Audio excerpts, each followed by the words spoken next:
각 가정에서 주일 예배로 모이신 여러분들을 주님의 이름으로 환영합니다. 다 함께 일어나셔서 찬송가 1장 함께 찬양하시면서 우리 하나님께 예배하겠습니다. 하나님은 영이시니 예배하는 자가 영과 진리로 예배할지니라.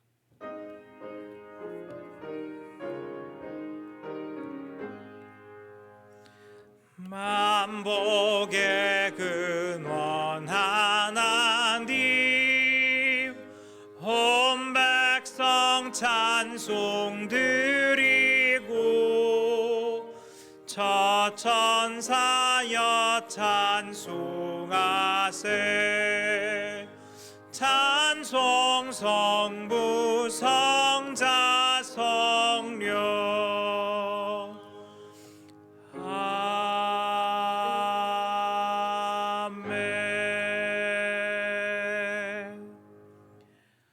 사도신경으로 우리의 신앙을 고백하시겠습니다. 전능하사 천지를 만드신 하나님 아버지를 내가 믿사오며 그 외아들 우리 주 예수 그리스도를 믿사오니 이는 성령으로 잉태하사 동정녀 마리아에게 나시고 본디오 빌라도에게 고난을 받으사 십자가에 못 박혀 죽으시고 장사한 지 사흘 만에 죽은 자 가운데서 다시 살아나시며 하늘에 오르사 전능하신 하나님 우편에 앉아 계시다가 저리로서 산자와 죽은 자를 심판하러 오시리라. 성령을 믿사오며 거룩한 공예와 성도가 서로 교통하는 것과 죄를 사하여 주시는 것과 몸이 다시 사는 것과 영원히 사는 것을 믿사옵나이다. 아멘.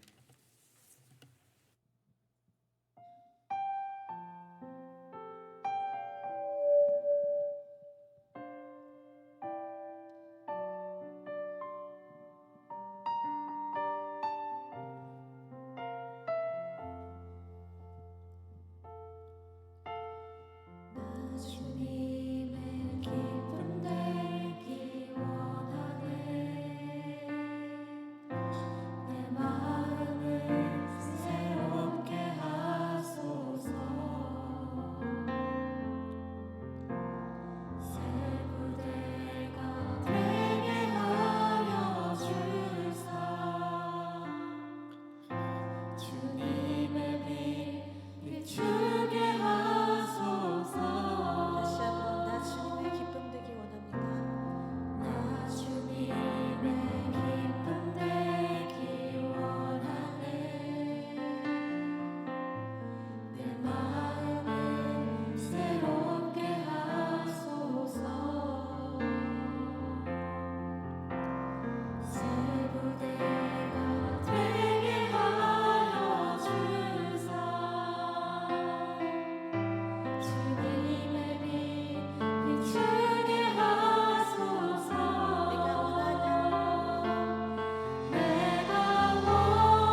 목소리 높여 찬양하겠습니다. 겸손히 내 마음 드립니다.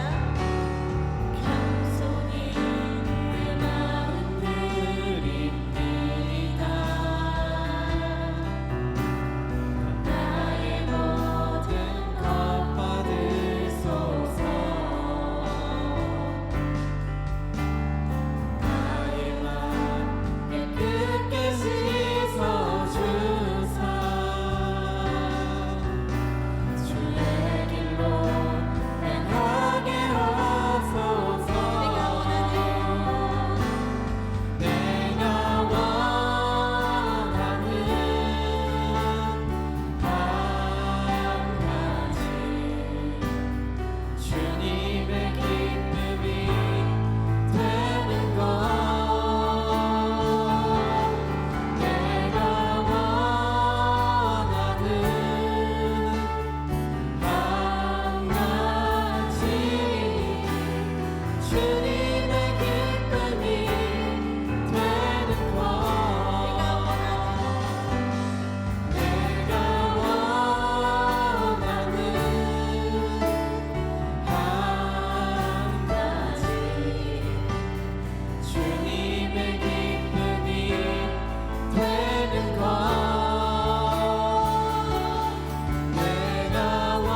기도하겠습니다.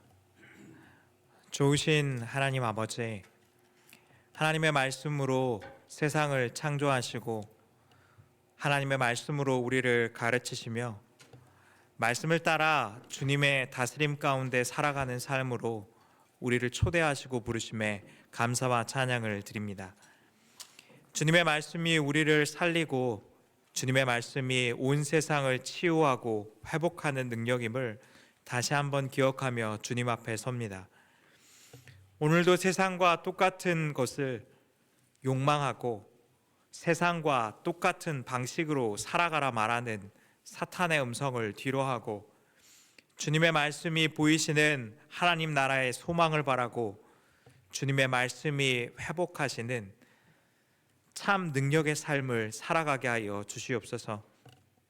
하나님의 말씀이 우리 발에 등이 되게 하시고 하나님의 말씀이 비추는 그 길을 따라 우리로 걷게 하여 주시옵소서.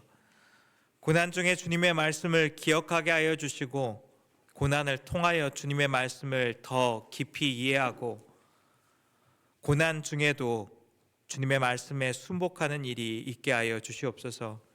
그래서 고난을 넘어 이루시는 하나님의 놀라운 회복의 기쁨이 우리 안에 충만하게 하여 주시옵소서. 추위와 어려운 날씨 가운데 고통 가운데 있는 이웃들을 기억하여 주시옵소서. 그들의 생명과 안전을 보존하시고 우리의 움켜진 손을 나누어 그들의 삶을 돌아보는 섬김이 있게 하여 주시옵소서. 자격 없는 우리 삶을 구원하셨으니 자격 없는 이들을 향하여 우리의 마음과 삶이 향하게 하여 주시옵소서. 교회를 향한 하나님의 뜻을 오늘도 바라보게 하여 주시옵소서.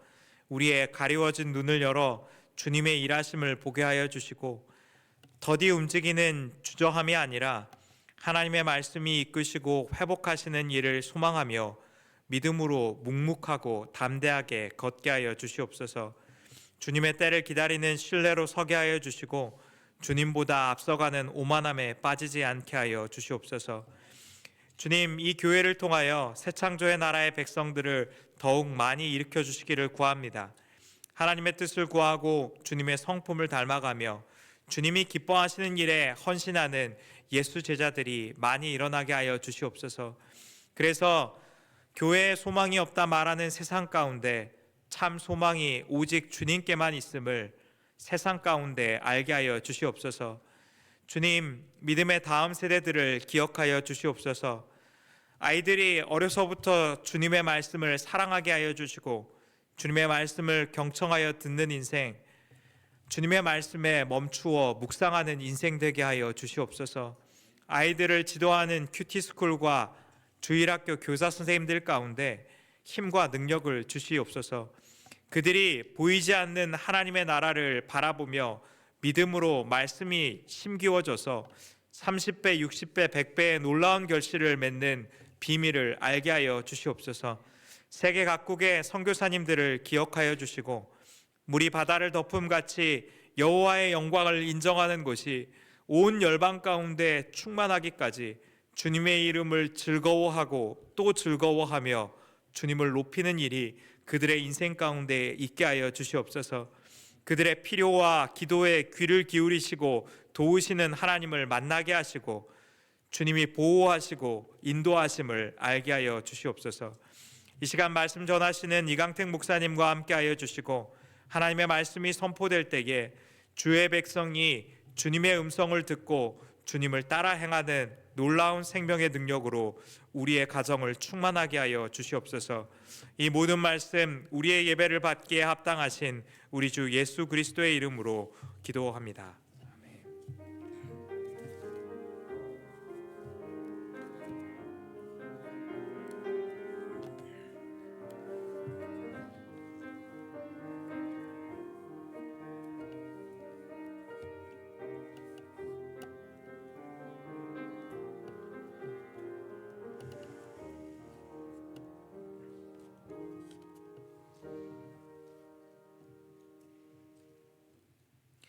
성경 몽독하시겠습니다. 오늘 말씀은 요한복음 9장 1절에서 7절까지의 말씀입니다. 말씀은 저와 여러분이 합독하도록 하겠습니다. 요한복음 9장 1절에서 7절에 있는 하나님의 말씀입니다. 다 함께 읽겠습니다. 예수께서 길을 가실 때에 날 때부터 맹인된 사람을 보신지라. 제자들이 물어 이르되 라삐여, 이 사람이 맹인으로 난 것이 누구의 죄로 인함이니이까? 자기니이까 그의 부모니이까? 예수께서 대답하시되 이 사람이나 그 부모의 죄로 인한 것이 아니라 그에게서 하나님이 하시는 일을 나타내고자 하심이라. 때가 아직 낮음에 나를 보내신 이의 일을 우리가 하여야 하리라. 밤이 오리니 그때는 아무도 일할 수 없느니라. 내가 세상에 있는 동안에는 세상의 빛이로라. 이 말씀을 하시고 땅에 침을 뱉어 진흙을 이겨 그의 눈에 바르시고 이르시되 실로암 못에 가서 씻으라 하시니, 실로암은 번역하면 보냄을 받았다는 뜻이라. 이에 가서 씻고 밝은 눈으로 왔더라. 아멘. 이 시간 이강태 목사님 나오셔서 관점의 전환이라는 제목으로 말씀 전하시겠습니다.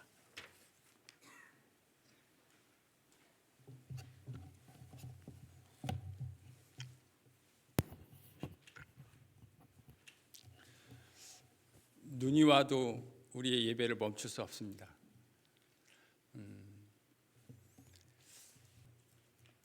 한 스포츠용품 유명한 회사에서 판로를 개척하기 위해서 아프리카에 직원들을 보냈어요. 그래서 이제 그 직원들이 현장에 가서 아프리카 부족들을 보고 본사에다 이제 리포트를 한 겁니다. 그래서 한 직원이 이렇게 보고했대요. 사업의 가능성이, 비즈니스 가능성이 전혀 없습니다. 이 부족 사람들은 신발을 전혀 신지 않습니다. 그런데 동일한 상황을 봤던 또 다른 직원은 본사에다 이렇게 보고했대요. 비즈니스의 가능성이 정말 무궁무진합니다. 이 사람들은 신발이 없습니다. 동일한 사건을 어떤 관점으로 바라보느냐에 따라 접근하는 방식이 완전히 달라질 수 있겠죠. 오늘 부분에요, 유명한 이야기 하나가 등장합니다. 오늘 이 이야기를 통해서 여러분과 관점에 대한 이야기를 좀 나누어 보려고 합니다. 오늘 본문은 이렇게 시작합니다. 예수님이 길을 지나가고 계시는데 제자들이 구걸하고 있는 한 소경을 보게 됩니다. 그리고는 주님께 이렇게 질문합니다. 2절이죠. 이 사람이 맹인으로 난 것 누구의 죄로 인함입니까? 그의 자기 자신의 죄입니까? 아니면 그 부모의 죄악 때문입니까? 여러분, 이 질문 안에는 유대인들이 가지고 있는 죄와 관련된 아주 유명한 신학이 들어있어요. 유대인들은 죄로 말미암아 인간에게 죽음이 왔다고 이해했습니다. 그리고 또 그 죄 때문에 인간에게 질병을 비롯한 여러 고통이 생긴다, 이렇게 이해한 것이죠. 여러분, 이 이해가 틀린 이해가 아닙니다. 이 이해는 분명히 성경을 가지고 그들이 가지게 된 이해라고 할 수 있어요. 여러분, 좀 시간이 지나긴 했지만 요한복음 우리가 5장을 묵상할 때 베데스다 연못가에 38년 된 병자를 주님이 치유해 주신 이야기가 있었습니다. 근데 그 사람을 치유하면서 예수님이 마지막에 뭐라고 말씀하셨는지 여러분 기억나세요? 더 심한 것이 생기지 않기 위해서 죄를 짓지 말아라. 물론 주님은 이 사람의 경우에 이 사람의 질병이 죄와 관련된 것인지를 콕 집어가지고 말씀하지는 않으셨지만 주님의 말씀을 미루어 짐작해 보면 이 사람의 질병과 죄와 연관성이 암시적으로 있는 것처럼 예수님은 말씀하셨어요. 근데 지금 이 본문에 나오는 사람은 언제부터 소경이었다고요? 날 때부터. 태어날 때부터. 그래서 이게 도대체 누구의 죄인가 제자들은 궁금했습니다. 그래서 그들의 질문의 핵심은 그가 소경으로 태어난 것에 대한 그 원인이 무엇이냐, 이 전제되어 있는 거죠. 그의 죄입니까? 아니면 그의 부모의 죄입니까? 이렇게 질문한 겁니다. 지금 이 상황은 예수님께 양자택일이 요구되고 있는 상황입니다. 부모의 죄인가 아니면 자녀의 죄인가? 제자들의 시선은 소경이 당하고 있는 그 고통의 원인이 무엇인가를 설명하는 데 집중되어져 있습니다. 그런데 주님은 제자들이 전혀 기대하지 않았던 답을 제시하십니다. 그게 3절입니다. 3절 같이 한번 읽어볼까요? 본문 3절입니다. 같이 읽죠. 시작.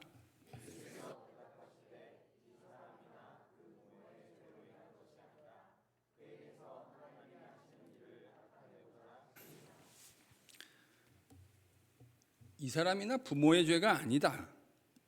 그에게서 하나님이 하시는 일을 드러내고자, 나타내고자 하는 것이다. 여러분, 본문을 묵상하면 제자들은 그 사람이 당하고 있었던 고통의 원인에 대해서 두 가지로 얘기한 거죠. 부모냐 아니면 그 자신의 죄 때문이냐 이렇게 얘기를 했는데, 주님은 고통의 원인이 아니라 고통의 제3 번째 3의 요인에 대해서, 엘리먼트에 대해서 말씀하고 계십니다. 고통이 아니라 고통의 목적이 무엇이냐라는 관점에서 예수님이 말씀하시는 것 같아요. 그가 맹인으로 태어난 것, 뭘 위해서래요? 하나님이 하시는 일을 나타내기 위함이다. 제자들의 질문은 뭐였죠? 왜 이렇게 됐습니까? 근데 주님의 대답은 왜에 대한 관점이 아니고요, 이걸 통해서 주님이 아버지가 드러내시려고 하는 일이 있다. 그러면 여러분, 하나님의 일들, 본문에 이제 복수로 되어 있는데 하나님의 일들이란 게 도대체 뭘 나타내는 걸까요? 제가 교인들한테 제자 훈련하면 기도 제목 우리가 얘기할 시간들이 있어요. 제가 제일 싫어하는 기도 제목이 이런 겁니다. 하나님의 영광이 드러나게 해주세요. 왜 그러냐면 그 자체가 나빠서라는 말이 아니라, 그럼 하나님의 일, 하나님의 영광, 이건 정말 애매한 단어들이에요. 어떤 문맥에 있느냐에 따라 정말 다양하게 사용될 수 있잖아요. 그게 나타내는 의미가 아주 추상적이기 때문에 저는 성격상 막 추상적인 거 별로 좋아하지 않습니다. 그래서 이제 문맥이 중요하죠. 일단 이 근접 문맥에서 주님이 말씀하신 하나님의 일들이라고 하는 것, 이건 소경의 눈을 뜨게 하는 것과 연결되어 있는 건 틀림없어요. 이 하나님의 일이라는 건 지금 이 소경의 눈을 뜨게 하는 거예요. 본문 6절, 7절은 하나님의 일이 이 문맥 속에서 뭘 의미하는지 구체적 내용을 우리에게 이렇게 보여줍니다. 여러분 6절과 7절을 같이 한번 읽어볼게요. 본문 6절, 7절입니다. 시작.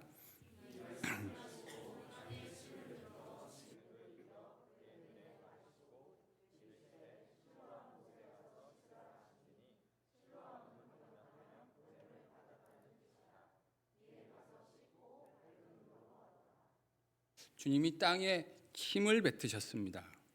진흙을 이겼다. 그리고 그의 눈에 바르시고 실로암 못에 가서 씻으라고 말씀하십니다. 이에 가서 씻고 밝은 눈으로 돌아왔다. 주님이 지금요, 우리가 복음서에 보면 요한뿐만 아니라 마태, 마가, 누가 복음서에 보면 예수님이 이적을 일으키시는 이야기들이 진짜 많이 나옵니다.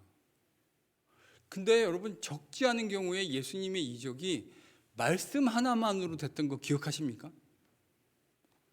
사실은요, 상당 부분 예수님의 이적과 기적은 말씀으로 수행됐어요. 그가 말하시면 말하시는 대로 된 거죠. 근데 오늘 본문은 땅에 침을 뱉고, 이거 미국 사람들은 별로 안 좋아할 거예요. 일단 지저분하잖아요. 땅에 침을 뱉고 이것을 이겼다. 물로 이긴 것도 아니고요, 진흙을 침으로 이겼대요. 그리고 눈에 바르셨다. 복음서에서 예수님이 이와 같은 유사한 일을 똑같진 않아도 하신 일이 있는데, 이럴 때요, 이것은 매우 구체적인 의도가 있었기 때문에 이렇게 하신 것으로 이해하는 게 적절합니다. 저는 요한복음에서, 우리가 마가복음에서 예수님이 소경을 2번 눈뜨게 해주는 이야기를 묵상한 적이 있는데, 이 요한복음 맥락에서는 이것이 아주 자연스러운 상징적 의미를 가지고 있는 것으로 해석할 수 있어요. 주님이 지금 소경을 치유하기 위해서 뭘 사용하셨다고요? 흙을요. 흙을 사용하셨다 하는 이 이야기는 구약 성경을 알고 있는 사람들한테는 매우 친숙한 어느 장면 하나가 딱 떠오릅니다. 어디죠? 창세기입니다. 하나님께서 흙으로 사람을 창조하시잖아요. 제가 요한복음 설교할 때마다 요한복음 1장, 우리 벌써 오래됐죠?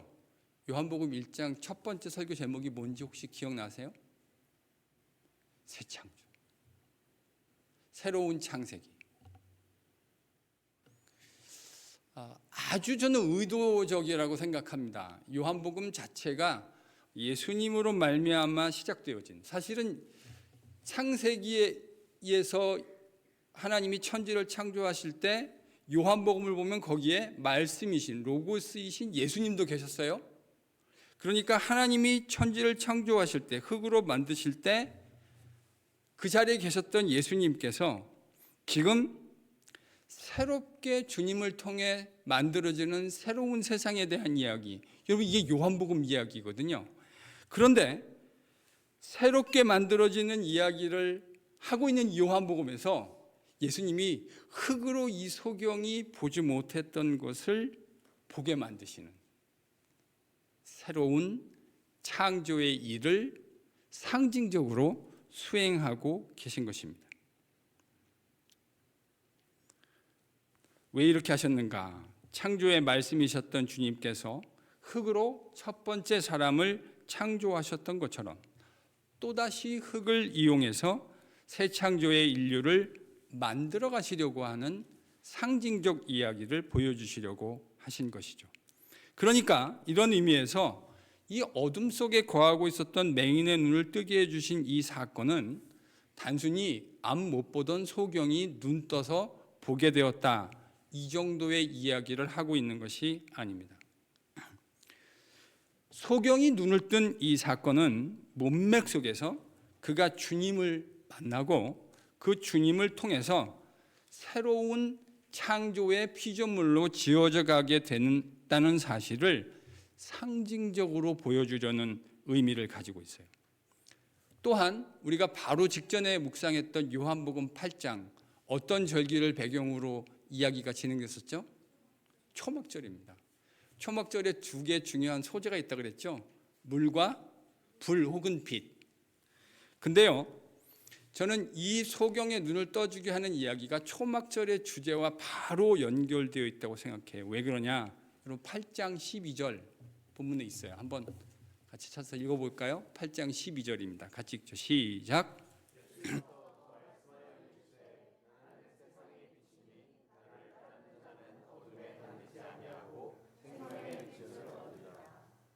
여러분 본문 이야기는 8장 12절의 이야기와 연결됩니다. 소경은 주님을 만나서 단순히 육신의 눈만 뜨게 된 게 아니에요. 이 뒤에 보면 새 창조의 주님을 만남으로 인해서 그는 새로운 생명의 빛까지 얻게 됩니다. 이 유명한 얘기잖아요. 요한복음 9장이에요. 이제 우리가 나중에 이 부분을 더 자세히 묵상할 겁니다. 실제로 연이어 등장하는 9장의 이 모든 내용들은 그가 어떻게 예수님이 주시는 생명의 빛 가운데 동참하게 되었는가 하는 그 이야기를 다뤄주고 있어요. 새 창조의 주님을 만나는 사람은 주님이 이 땅에 빛으로 오셨다, 우리의 어두움 가운데 빛을 비춰주기에 오셨다라는 말씀의 의미를 이해하게 됩니다. 여러분, 우리가 예수님, 그러니까 진리의 빛이신, 오늘 본문의 관점에서 얘기하면 진리의 빛이신 예수님께 나아가기 전에 여러분 우리가 어두움 속에서 살았던 거 아닙니까? 우리의 삶을 성경은 주님 만나기 전의 삶을 어두움 가운데 거하는 삶이라고 규정합니다. 근데 여러분이 어두움에 거할 때 내가 어두움에 거한다고 생각하고 있으셨습니까? 아니요. 여러분, 어둠에 있는 사람은 자기가 어둠에 있다라는 사실조차 깨닫지 못합니다. 그럼 우리가 언제 어둠에 거하겠다는 사실을 깨닫게 되죠? 빛 가운데 나오게 된 후에 내가 빛 가운데 걸어가는 삶과 빛 없이 어둠에 살았던 삶이 너무나 선명하게 대조가 되잖아요. 그래서요, 그렇게 어두움 가운데 거하던 죄인들이 생명의 빛이신 주님을 만나는 사건이 일어납니다. 그러면 자신이 과거에 얼마나 캄캄한 어둠 속에서 거하고 있었는가 하는 사실을 새삼 깨닫게 되는 거죠. 그 어둠 가운데 거하고 있던 우리를 불러서 환한 생명의 빛 가운데 걸어가게 하시는 주님의 놀라운 은혜를 깨닫게 된다는 말입니다. 주님은 이 이야기를, 이 소경을, 나면서부터 소경으로 살았던 사람들의 이야기를 통해서 이야기해 주시는 겁니다. 영적으로 소경, 눈만 어두운 것이 아니라 영적인 소경으로 살았던 우리들이 주님을 만남으로 인해서 영적인 눈을 뜨고 생명의 빛 가운데로 들어가서 살아가게 되는 은혜를 얻게 되는 것이죠. 자, 그러면 지금까지 우리가 한 이야기를 근거로 해서 3절에 등장하는 하나님의 일, 하나님의 일들, 이걸 문맥 속에서 뭐라고 부를 수 있을까요? 눈치가 빠르신 분은 주보 질문지를 보셔도 알 수 있을 것 같은데, 저는 이걸 새 창조의 일이라고 부릅니다. 무슨 일이라고요? 새 창조의 일. 한번 따라합니다. 새 창조의 일. 그럼 이런 맥락에서 이 소경이 소경으로 태어난 것, 무슨 목적 때문이라고 말해도 괜찮을까요? 주님 안에서 하나님이 행하시는 새로운 창조의 일을 나타내 보이게 하기 위해서 이 사람은 소경으로 태어난 것이군요. 이 사람이 소경으로 태어나서 지금까지 소경으로 살았던 건 생명의 빛이신 주님을 만나서 그가 새로운 창조물로 지어지는 그 놀라운 일이 어떤 것인지를 그 사람만이 아니라 그 이후에 이 요한복음을 읽는 모든 주님의 백성들이 다 깨달을 수 있도록 하기 위해서, 무슨 일이요? 새로운 창조의 일을 위해서 그렇게 태어난 것입니다. 나면서부터 소경이었던 그의 인생이 오랜 아픔을 겪지 않았겠어요? 여러분, 앞을 못 보고 산다는 게 얼마나 답답한 일이겠습니까? 불편한 일이겠습니까? 그런데 그의 그런 아픔은 단순히 과거의 원인 분석용이 아니라는 말입니다. 주님을 만나 그분을 알고 새 창조의 주님과 교제한다는 것은 우리가 겪고 있는, 일상에서 겪고 있는 수많은 고통과 아픔마저도 새로운 창조의 관점에서 바라보고 묵상하게 해요. 전 제가 주님을 만나고 얻은 큰 유익 중에 하나가 이거라고 생각해요. 저는 참 이 관점이 중요한 관점이라고 생각합니다. 생각하기 어려운 고통들, 이 누구에게나 다 있는 일 아닙니까? 인생을 살다 보면 생각하는 것마저도 우리를 고통스럽게 하고 아프게 만드는 일들이 있습니다. 그럼 사람들은 이렇게 많이 생각하시더라고요. 저를 포함해서. 왜 나한테 이런 일이 생겼나? Why me? 이거잖아요. 왜 나한테 이런 일이 생겼는가? 뭘 묵상하는 거죠? 원인을 묵상하는 겁니다. 인생에서 고통스러운 질병을 가지고 있는 사람들이 있습니다. 사업에 실패하고 고민하고 있는, 고통 가운데 있는 사람들도 있습니다. 수많은 깨어진 관계 속에서 아픔을 가지고 살아가는 사람들이 우리 주변에 있습니다. 그런 고통을 겪을 때 우리는 이렇게 질문합니다. 나는 왜 이런 고통을 겪고 있는가? 고통의 원인을 질문하는 것이죠. 저는 그것이 쓸데없고 의미 없다고 생각하지는 않습니다. 그거 필요합니다. 그렇게 생각하는 것 필요해요.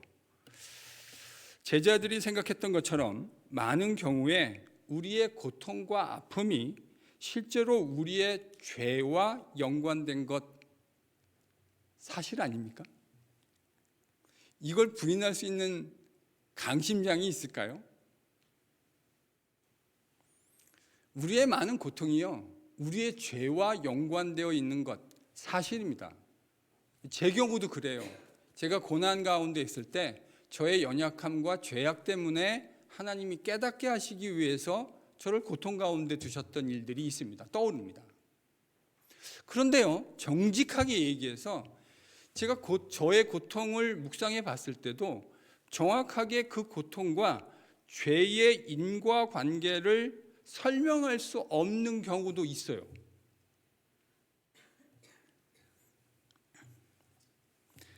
그런데 사람들은 참 경솔하다 하는 것을 경험적으로 깨닫게 되었습니다.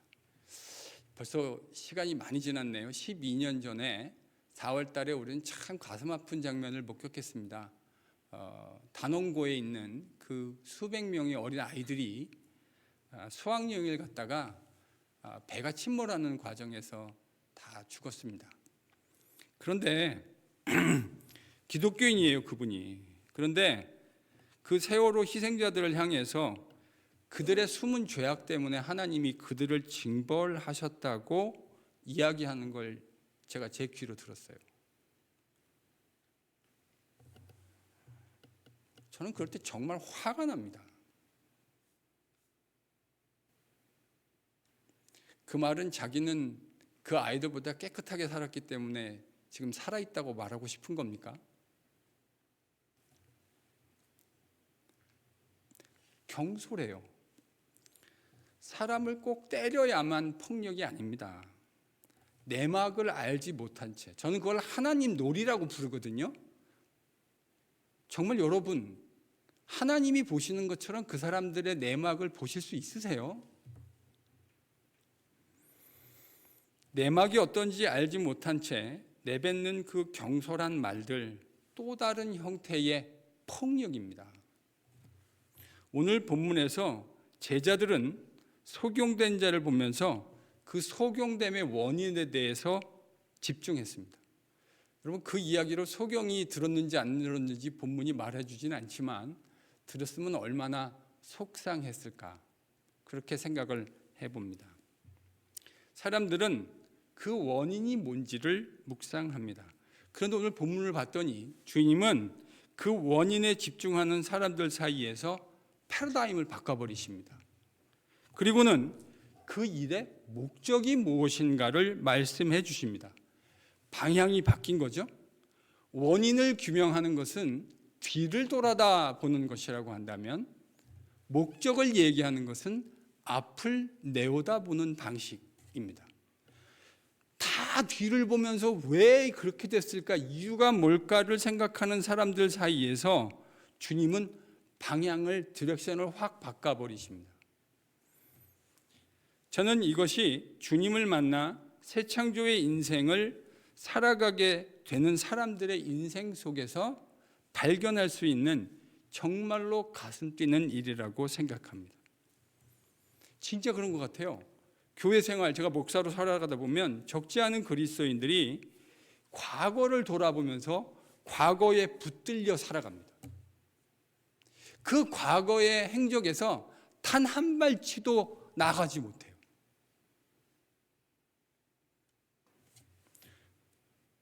그런데 여러분, 안타까운 건 그렇게 사는 과정 속에서 어떤 일이 벌어지냐면, 하나님이 이루시려고 하는 새로운 창조의 열린 미래에 대해서는 고민조차 못하고 살아가요.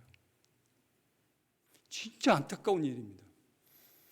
하나님이 우리를 새 창조의 피조물로 주님 안에서 빚으셨다고 하는 것은 우리가 왜 그런 일이 생겼는가라고 하는 것, 의미 없는 일은 아니겠지만 그거에 매몰되어서 살아가지 않고 하나님이 그 일을 통해서 이루려고 하시는 하나님의 새 창조의 새로운 일들이 있는데 그게 뭔지를 생각도 하지 못하게 만드는 거예요. 근데 여러분, 그거 아세요? 어차피 우리는 과거에 일어난 일에 대해서 묵상할 필요는 있지만 그것에 대해서 완벽하게 인과관계를 설명할 수 있는 능력이 없는 거 아십니까? 그럴 수 있으세요, 여러분? 내가 겪고 있었던 가슴 아픈 일들을 인과관계를 가지고 그 코레스폰딩 하는 거 다 설명해 낼 수 있으세요? 전 없어요. 어차피 우리는 그 모든 인과관계를 다 설명해 낼 수 있는 실력 없습니다. 그런데요, 주님을 만나게 된 사람들, 생명의 빛이 영혼 가운데 비춰진 사람들은 자신이 겪고 있는 그 아픔과 고통 속에서 주님을 만나게 되는데 그 가운데 만난 주님이 우리를 위로하시는 일들을 경험하게 됩니다. 전 주님 그렇게 만났어요. 너무너무 힘든 고달픈 삶을 살고 있었던 것 같은데 돌아보면, 근데 그때 주님을 정말 간절히 만났습니다. 근데 그 주님이 저에게 얼마나 큰 위로가 됐는지 몰라요. 제가 정말 좌우를 둘러봐도 뭐 하나 기대고 의지할 것이 느껴지지 않는, 마치 세상에 나 혼자 덩그러니 내던져진 것 같은 삶이었거든요. 근데 저는 그 속에서 주님을 만났고 주님이 제 인생에 너무나 큰 위로가 되셨습니다. 그래서 고등학생 때인데요, 버스를 타고 왔다 갔다 하면서 주님만 떠오르면 그 흐르는 눈물을 멈출 수가 없었어요. 주님의 은혜가 너무 감사하고 그가 베풀어 주신 그 위로 속에서 얼마나 큰 새로운 힘을 얻게 됐는지 몰라요. 근데 여러분, 제가 그때 겪었던 그 주님의 말로 형용할 수 없는 따뜻한 어마어마한 위로가 제가 목회하면서 만나는 수많은 고통 가운데 있는 성도들에게 참 큰 위로가 된다는 사실을 경험하게 되었습니다. 저만 혼자 그런 줄 알았는데요, 제가 성경을 보다가 무릎을 탁 쳤어요. 왜 쳤는가? 바울 사도도 그랬더라고요. 바울 사도가 이 말을 이렇게 멋들어지게 했어요. 고린도 후서 1장 3절에서 4절입니다. 제가 진짜 좋아하는 성경 구절입니다. 고린도 후서 1장 3절 4절입니다. 같이 한번 읽어볼까요? 뭐라고 얘기했는가? 제가 왜 무릎 쳤는지 한번 보겠습니다. 같이 읽죠. 시작.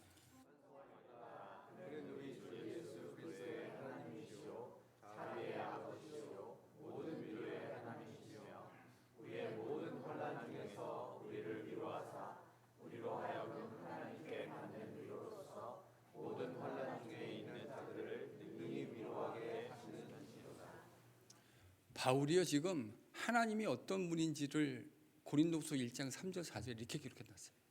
바울이 수많은 어려움들을 지나갔잖아요, 그렇죠? 근데 그 속에서 바울이 뭘 경험했죠? 하나님으로부터요? 위로를 받았습니다. 저는 이 얘기를 읽으면 사도행전이 막 주마등처럼 지나가요. 바울이 겪었던 그 수많은 환난과 고통과 죽음의 위협과, 그가 복음 전하 나쁜 일을 한 게 아니잖아요. 주님을 위해서 복음 전하기 위해서 불철주야 달려갔는데 그 앞에는 수많은 위협이 기다리고 있었습니다. 그를 죽이겠다는 사람, 그를 죽이기 전에는 내가 밥도 먹지 않겠다고 금식한 사람들도 있었어요. 그런 얘기를 들으면요, 그런 상황을 지나가면 사람은 위축되게 되어져 있습니다. 그런데요, 그 속에서 바울은 누가 주시는 위로를 경험했다고요? 하나님 주시는 위로. 근데 바울이 자기가 위로를 경험했다라고 말하고 그치지 않고 뭐라고 했냐면, 그 받은 위로, 그가 하나님으로부터 인격적으로 받은 그 수많은 말로 형용할 수 없는 위로가 무슨 기능을 하고 있다고 얘기하고 있죠? 그가 또 만나는 사람들,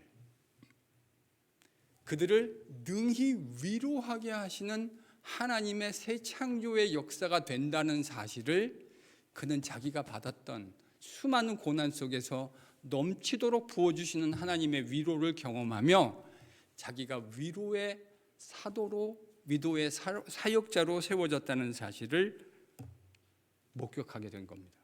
여러분, 시선이 보이세요? 바울이 지금 뒤를 돌아보면서 원인을 규명하고 있습니까? 아니면 앞을 내다보면서 목적을 설명하고 있습니까? 목적을 설명하고 있습니다. 목적을 설명하고 있습니다. 제가 이 말씀을 오늘 묵상하다가요, 무릎을 탁 쳤어요. 내가 묵상했던 내용이 바울 사도 똑같이 묵상하고 있었구나. 여러분, 이럴 때 힘이 납니다. 바울 사도도 그랬구나. 우리가 그렇게 경험한 위로는 또 다른 사람의 인생에서 형용할 수 없는 크나큰 위로로 작용하게 된다. 바울은 설명하고 있습니다. 여러분, 이게 주님께서 주시고자 하는 시각이고 새 창조를 경험한 사람의 시각입니다. 저한테는 친한 후배 목사가 한 명 있습니다. 저도 전도사 때인데 이 후배가 너무 귀해서 제가 사역하고 있는 교회에 데려갔어요. 나중에 이제 사모님을 만나서 결혼을 했는데 그 사모님은 목사님 딸이었어요. 근데 이 사모님은 대학 시절에 대학 합격 통지서를 받으러 학교에 갔다가 통지서 받고 집으로 귀가하는 길에 끔찍한 사고를 경험하게 됐습니다. 전동차 난간에 두 다리가 끼는 사고를 경험했고요. 결국 그 사고의 결과로 사모님은 두 다리를 무릎 위에서 절단해야 했습니다. 18살 여대생한테. 끔찍한 사고였습니다. 좌절스러운 시절을 보냈다는 이야기를 들었습니다. 그런데 그 사모님 거기에 머물러 있지 않았습니다. 자신이 당한 그 끔찍한 환난과 고통을 하나님이 분명히 목적을 가지고 허락하셨다고 생각하게 된 거죠. 지금은 제 후배의 아내가 돼서 한 지교회의 사모님으로 열심히 사역하고 계십니다. 그리고 대학을 졸업한 후에는 대학원에 진학해서 재활학이라고 하는 학문이 있대요. 그 박사과정을 마치고 자신처럼 어려움을 가지고 있는 여러 장애우들을 섬기는 사역을 여러 가지 모양으로 감당하고 있습니다. 지교회의 담임 목사님의 사모님으로 교회도 섬기고 계시고 또 그런 장애를 가지고 있는 사람들을 섬기는 역할을 새 창조의 일들을 감당하고 있습니다. 여러분, 새로운 창조의 사람들은 주님을 만남으로 그의 생명의 빛이 비추어져서 새롭게 창조되는 사람들은 다 이렇게 살아갑니다. 새로운 시각을 배우게 되는 것이죠. 온통 원인만 규명하려고 드는 사람들의 틈바구니에서 하나님이 행하실 새로운 창조의 일들을 내다보고 그 목적을 향하여 달려가는 그런 삶을 살아갈 수 있게 된다는 말입니다. 여러분은 지금 여러분의 시선을 어디에 두고 계십니까? 여러분의 시선은 어디를 향하고 계세요? 원인 규명하느라고 매번 생각하고 계십니까? 아니면 하나님이 행하실 새로운 일들을 바라보고 걸어가십니까? 옆에 있는 분에게 이렇게 권면해 주실까요? 패러다임을 좀 바꿔보세요. 이게 그렇게 어려운 말일까요? 패러다임을 좀 바꿔보세요. 자꾸요 원인 규명, 그러니까 필요하기는 해요. 그 질문 안 해야 되는 건 아닙니다. 필요해요. 그런데 거기에 머물러 있지 마세요. 뭘 바라보자고요? 주님이 그 일을 통해 이루어 가실 어떤 일이요? 새로운 창조의 일. 여러분 이렇게 묵상하잖아요. 그러면 그전에는 상상할 수 없었던 새로운 베뉴가 열립니다. 하나님이 나에게 주신 이 연약함을 통해서 하나님은 무엇을 이루어 가시려고 하시는가 하는 관점에서 바라보면요, 여러분이 전에는 상상도 못했던 일들을 새롭게 묵상하게 되실 줄로 믿습니다. 2026년 예수 그리스도의 복음 앞으로 깊이 들어가는 KPC의 성도들이 될 수 있기를 바랍니다. 원인 규명에만 혈안이 되어 있는 사람들 속에서 하나님이 이루실 새 창조의 일과 그 목적을 바라보는 이 아름다운 일에 다 쓰임받는 KPC의 귀한 주님 백성 될 수 있기를 예수 그리스도의 이름으로 간절히 축복합니다. 아멘.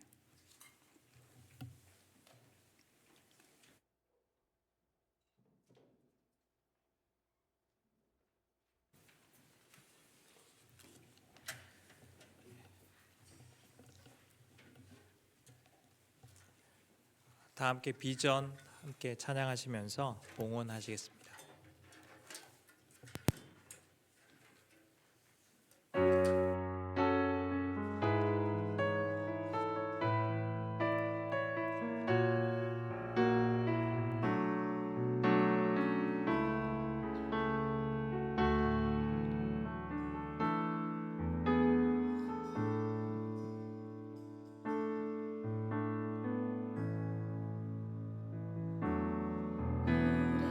우리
주님,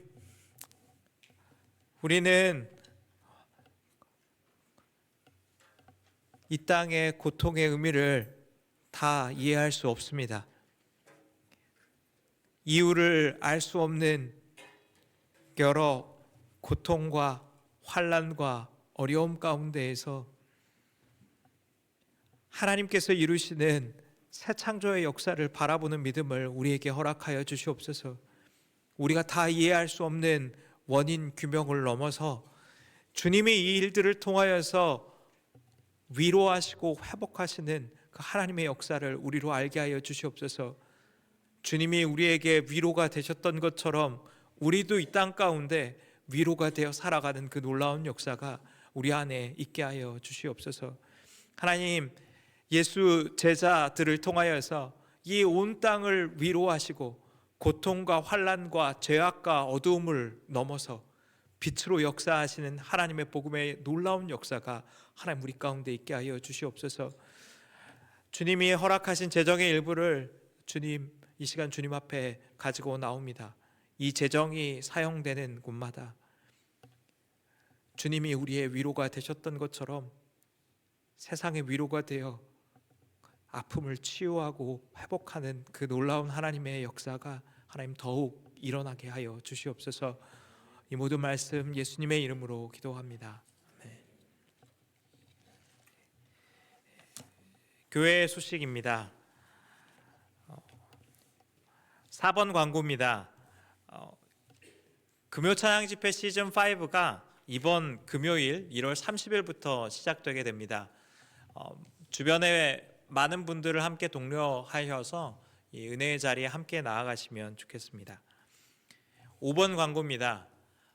금일 있는 악천후로 인하여서 오늘 있기로 예정되어 있던 정기 공동회는 다음 주일인 2월 1일 2부 예배 후에 본당에서 진행되게 됩니다.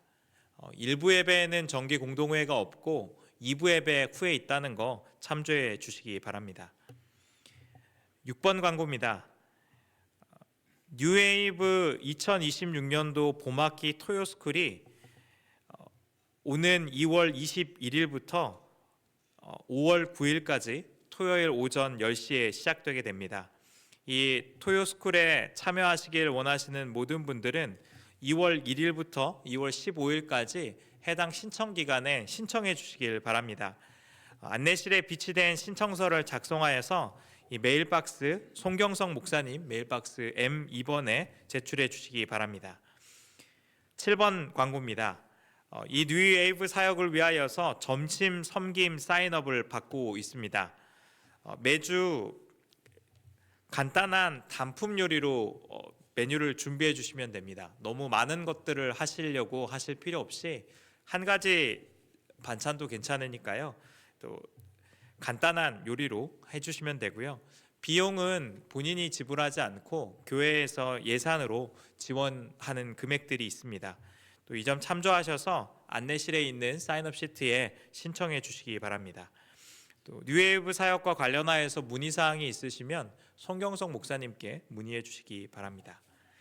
나머지 광고는 주보와 온라인 홈페이지를 이용해 주시기 바랍니다. 다 함께 일어나셔서 주기도문송 함께 찬양하시고 이강태 목사님 나오셔서 축도로 예배를 마치겠습니다.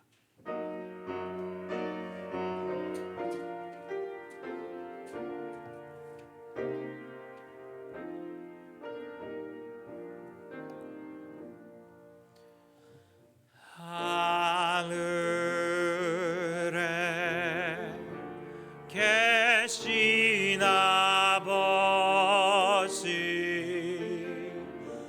이름 거룩하사 주님 나라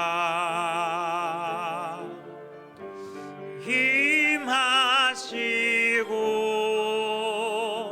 뜻이 이루어지이다.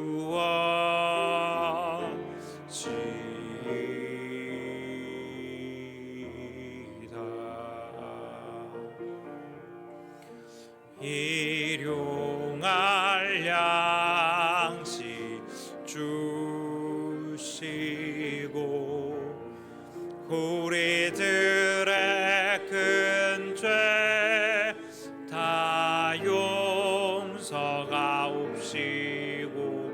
또 시험에 들게 마시고 악에서 구원하소서.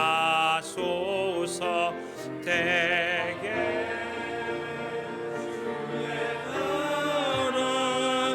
주의 권세 주의 영원히